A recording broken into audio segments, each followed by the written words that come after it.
విశిష్టతలు ఉన్న మన దేశాన్ని సందర్శించేందుకు ప్రతి ఏడాది విదేశాల నుంచి యాత్రికులు వస్తుంటారు. ఇందులో మహిళలు కూడా ఉంటారు. మన దేశంలో సహజ సిద్ధమైన అందాలకు నెలవైన గ్రామాలలో లడక్ ఒకటి. ఈ గ్రామం హిమాలయాలకు దగ్గరగా ఉంటుంది. అందమైన సరస్సులు, తులిప్ పుష్పాలు, పచ్చిక బయళ్ళు ఇక్కడ దర్శనమిస్తుంటాయి. ఇది మాత్రమే కాకుండా అందమైన అజానుబాహు లాంటి మగాళ్ళు కూడా ఉంటారు. వారి కోసం ఇక్కడ యూరప్ నుంచి యువతులు కూడా వస్తూ ఉంటారు. దీనికి కారణం లేకపోలేదు.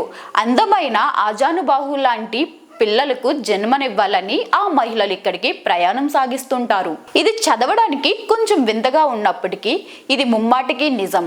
దీనికి వారు గర్భం దాల్చే పర్యాటకం అని పిలుస్తారు. లడక్ చుట్టుపక్కల గ్రామాల్లో గర్భం దాల్చే పర్యాటకం ఒక వ్యాపారంగా మారింది. 2000 సంవత్సరం నుంచి ఇది మొదలైందని ఇక్కడ ప్రజలు చెబుతుంటారు.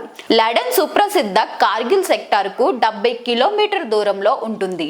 ఈ గ్రామాన్ని ఆర్యా వ్యాలీ అని కూడా పిలుస్తారు. ఈ గ్రామంలో బ్రోక్పా తెగకు చెందిన వారు నివాసం ఉంటారు. వీరి పూర్వీకులు అలెగ్జాండర్ సైన్యంలో పనిచేసిన వారు. అలెగ్జాండర్ భారత్ను వదిలిపెట్టినప్పుడు తడి సైన్యంలో పనిచేసిన కొంతమంది ఇక్కడే ఉన్నారు.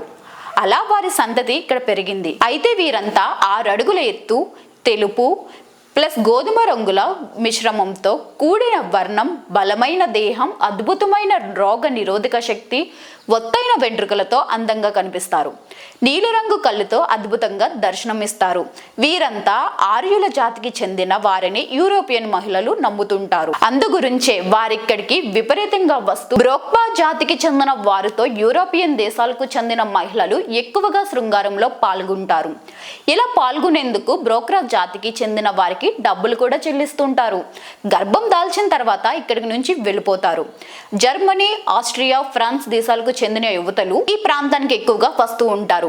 తన పిల్లలకు నాన్న ఉన్నా లేకపోయినా ఎటువంటి ఇబ్బంది లేదని చెబుతుంటారు. తమ పిల్లలు అందంగా ఉండాలని కోరుకుంటారు. ఆజాను బాహులాగా ఎదగాలని విశ్వసిస్తారు. అందుకు గురించి ఈ ప్రాంతానికి ఎక్కువగా వస్తూ ఉంటారు.